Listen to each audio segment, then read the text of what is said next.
കോതമംഗലം താലൂക്കിലെ വിവിധ പ്രദേശങ്ങളിൽ വീണ്ടും കാട്ടാനക്കൂട്ടമെത്തി. ഭൂതത്താൻകെട്ടിന് സമീപം പൂച്ചക്കുത്ത്, മയിലാടുംകുന്ന് പ്രദേശങ്ങളിലെത്തിയ കാട്ടാനകൾ കൃഷിയിടങ്ങളിൽ വൻ നാശം വിതച്ചു. ആന കയറിയേക്കണത് അവിടുന്ന് വെട്ടാമാറ റോഡിൽ നിന്ന് കയറിയേക്കണത്. വെട്ടാമാറ റോഡിൽ നിന്ന് കയറി ഇതിനെ ഈ കയ്യാല പൊളിച്ച് നേരെ ഈ പറമ്പിൽ കൂടെ പോയിട്ട് അവിടെയും കയ്യാല പൊളിച്ച് അങ്ങനെ വട്ടം കയറിയാണ് മയിലാടുംകുന്ന് പോയേക്കണത്. പിണ്ടിമന പഞ്ചായത്തിലെ 2ാം വാർഡായ പൂച്ചക്കുത്ത് മേഖലയിൽ ആദ്യമായാണ് കാട്ടാനകൾ എത്തുന്നത്. കാട്ടുപന്നി, മ്ലാവ്, കുരങ്ങ്, ഇഴജന്തുക്കൾ തുടങ്ങിയവയുടെ ശല്യം മൂലം പൊറുതിമുട്ടിയിരിക്കുമ്പോഴാണ് കരിവീരന്മാരുടെ വക സന്ദർശനം.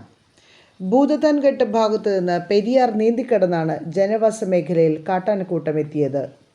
പൂച്ചക്കുത്തിൽ വിജയൻ ചിറ്റേത് എന്ന കർഷകൻ 3 ഏക്കർ സ്ഥലം പാട്ടത്തിനടുത്ത് കൃഷി ചെയ്ത പൈനാപ്പിൾ തോട്ടത്തിൽ കാട്ടാനകൾ വൻ നാശനഷ്ടമാണ് വരുത്തിയത്.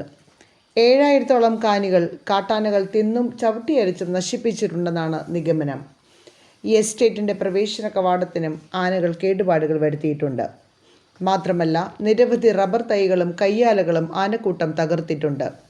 തുടർന്ന് ആനകൾ ജനങ്ങൾ തിങ്ങിപ്പാർക്കുന്ന മയിലാടുംകുന്നിലെത്തിയത് പ്രദേശവാസികളുടെ ഉറക്കം കെടുത്തുവാൻ കാരണമായിട്ടുണ്ട്. ഇവിടെ വീടുകളുടെയും പറമ്പുകളുടെയും ചുറ്റുമതിൽ ഉൾപ്പെടെ തകർത്തിട്ടുമുണ്ട്. കുലച്ചു തുടങ്ങിയ കന്നാരത്തോട്ടത്തിലെ 7000ഓളം കാനികൾ കാട്ടാനക്കൂട്ടം നശിപ്പിക്കുകയും ലക്ഷങ്ങളുടെ നഷ്ടമുണ്ടാവുകയും ചെയ്തുവെന്ന് കൃഷിയുടമ വിജയൻ പറഞ്ഞു. 3 ഏക്കറോളം കൃഷി ചെയ്യുന്ന സ്ഥലത്ത് കുറേ ആനക്കൂട്ടങ്ങൾ ഇന്നലെ രാത്രി വന്ന് കയറി കൊലച്ചു തുടങ്ങിയ 7000-ലധികം വരുന്ന കാനികൾ കംപ്ലീറ്റും പറിച്ച് നശിപ്പിച്ച് കളഞ്ഞിട്ടുള്ളതാണ്. ഇനി ആ സ്ഥലം കൊണ്ട് യാതൊരു പ്രയോജനം ഉണ്ടാവില്ല. ഏകദേശം എനിക്കൊരു 4.5 ലക്ഷം രൂപ നഷ്ടം വന്നിട്ടുണ്ട്. ഇത് ലോണൊക്കെ എടുത്ത് ചെയ്തേക്കണെയാണ്. ഇത് സ്ഥലം വീട് വെച്ച് 5 ലക്ഷം രൂപ ലോൺ എടുത്ത് ചെയ്തേക്കണതാണ്. ഫസ്റ്റ് ചക്ക വെട്ടാൻ വേണ്ടി മരുന്ന് വെച്ച് എടുത്തേക്കണെയാണ്. 5 ലക്ഷം രൂപയോളം നഷ്ടം സംഭവിച്ചിട്ടുണ്ട്.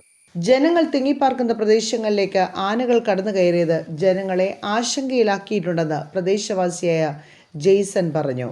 ഇന്നലെ രാത്രിയിൽ നമ്മുടെ ഭൂതത്താൻകെട്ട് പെരിയാർ നീന്തി കടന്നുകൊണ്ട് ഒരു ആനക്കൂട്ടം ഈ പ്രദേശത്തേക്ക് എത്തുകയും വ്യാപകമായ കൃഷിനാശമടക്കം ഈ പ്രദേശത്ത് ഉണ്ടാവുകയും ചെയ്തു. അതുമാത്രമല്ല, ഈ പ്രദേശത്ത് നിരവധിയായിട്ടുള്ള ജനങ്ങൾ താമസിക്കുന്ന അടുത്തേക്ക് ഈ ആന നമ്മുടെ തോട്ടമെല്ലാം കടന്നു വരുന്നൊരു സ്ഥിതിയാണ്. മയിലാടുംകുന്ന് കവലയിലേക്കടക്കം കടന്നു വരുന്ന സ്ഥിതിയാണ് ഉണ്ടായിട്ടുള്ളത്. അതുകൊണ്ട് തന്നെ ഈ പ്രദേശവാസികളെല്ലാം ഭീതിയിലാണ്. നിരവധി കുട്ടികളടക്കം താമസിക്കുന്ന, പ്രായമായവരടക്കം താമസിക്കുന്ന വീടുകളുടെ അടുത്തേക്ക് കൂടി ആന എത്തിയിട്ടുണ്ട് എന്നുള്ളത് ഈ പ്രദേശത്തുള്ള ജനങ്ങളെ ആകെ ആശങ്കയിലാഴ്ത്തുന്നു. അധികാരികളുടെ ഭാഗത്തു നിന്നും തക്കതായിട്ടുള്ളൊരു പരിഹാരം ഇതുമായി ബന്ധപ്പെട്ടുകൊണ്ട് ഫോറസ്റ്റ് ഡിപ്പാർട്ട്മെൻറ്റ് അടക്കം എടുക്കണമെന്ന് മാത്രമാണ് നാട്ടുകാരെന്നുള്ള നിലയിൽ ഞങ്ങൾക്ക് സൂചിപ്പിക്കാനുള്ളത്. പിണ്ടിമന പഞ്ചായത്തിലെ 2ാം വാർഡായ മയിലാടുംകുന്നിലേക്ക് ആദ്യമായാണ് കാട്ടാനക്കൂട്ടം എത്തുന്നതെന്ന് പ്രദേശവാസിയായ റോയി പറഞ്ഞു.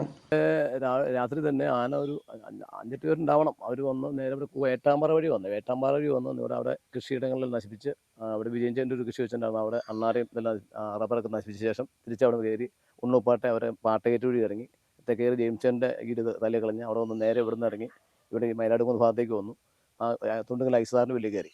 ഐസാറിൻ്റെ വീട്ടിൽ കുടിയിലേക്ക് കയറി. അപ്പോൾ അതൊന്ന് കണ്ടച്ചാൽ കേൾക്കണം. എനിക്കറിയാം രാത്രി വരുമെന്ന് പ്രതീക്ഷിക്കുന്നു. ഈ 2ാം വാർഡിലേക്ക് ഒരിക്കലും ആന ഇറങ്ങിയിട്ടില്ല. ഫസ്റ്റിലാണ് ആന വരുന്നത്. കാട്ടാന ശല്യത്തിനെതിരെ വനം വകുപ്പ് ഒന്നും ചെയ്തില്ലെന്നും നാട്ടുകാർ ഭീതിയിലാണെന്നും വാർഡ് മെമ്പർ സിജി ആന്റണി പറഞ്ഞു. കയ്യാലകളെല്ലാം ഇടിച്ചു പൊളിച്ച് കളഞ്ഞിരിക്കുന്നു, വാഴകൾ നശിപ്പിച്ചിരിക്കുന്നു. പൈനാപ്പിൾ തോട്ടങ്ങളിലൂടെയൊക്കെ നാശനഷ്ടങ്ങളാണ് നമ്മുടെ ഈ ഭാഗത്തുള്ള കൃഷിക്കാർക്ക് വന്ന് നേരിടുന്ന വലിയൊരു സാഹചര്യം. ഇതിനെതിരെ ഫോറസ്റ്റിന്റെ ഭാഗത്തുനിന്ന് യാതൊരു ഇടപെടലുകളും നടത്തുന്നില്ല എന്നുള്ളതാണ്. ഈ നിമിഷം വരെ അവരൊന്ന് അന്വേഷിച്ച് വരുവാനോ ഒന്നുമുള്ള തയ്യാറെടുപ്പുകളൊന്നും നടത്തിയിട്ടില്ല. പക്ഷേ ഈ ആനകൾ ഇങ്ങനെ വിളയാടി വന്നു കഴിഞ്ഞാൽ സാധാരണ ജനങ്ങൾ എന്ത് ചെയ്യും എന്നുള്ളൊരു കാര്യത്തിൽ വളരെ വിഷമകരമായ ഒരു സാഹചര്യത്തിലൂടെയാണ് കടന്നുപോയിക്കൊണ്ടിരിക്കുന്നത്. കഴിഞ്ഞ ദിവസം രാത്രിയിൽ ഇതെല്ലാം വന്ന് കണ്ടുവച്ചിട്ട് പോയി. ഇനി എത്ര കൂട്ടം ആനകളുമായിട്ട് വന്ന് ഇതെല്ലാം നശിപ്പിക്കപ്പെടും എന്നുള്ളൊരു ആശങ്കയിലാണ് ഈ 2ാം വാർഡിലെ ആളുകൾ മൊത്തത്തിൽ ഒരു ഭയവിഹ്വലതയിലാണ്. കാരണം ഒരു കാരണവശാലും ഈ മേഖലയിലേക്ക് ആന ഒരിക്കലും കടന്നു വന്നിട്ടില്ല. നമ്മുടെ ഭൂതത്താൻകെട്ട് വനത്തിനോട് ചേർന്നുള്ള ഭാഗത്തു നിന്ന് ആ സൈഡ് വഴി റിസർവിൻ്റെ ആ ഭാഗങ്ങളിലൊക്കെ ആനയുടെ രൂക്ഷമായ ശല്യം ഉണ്ടെങ്കിൽ പോലും അവർ 2ാം വാർഡിലേക്ക് അത്ര നമ്മുടെ സമീപത്തൊന്നും ഇത് അതിരൂക്ഷമായിട്ട് കടന്നു വന്നിട്ടില്ല. പക്ഷേ ഇത് ആളുകൾക്ക് ഭയങ്കര ഒരു ഭയവിഹ്വലതയാണ് കേൾക്കുമ്പോൾ ഉണ്ടായിക്കൊണ്ടിരിക്കുന്നത്. ഇതിനെതിരെ എല്ലാവിധ നടപടികളും സ്വീകരിക്കണമെന്നാണ് വാർഡ് മെമ്പർ എന്ന നിലയിൽ എനിക്ക് പറയാനുള്ളത്. News desk, കൊച്ചിവട്ടം.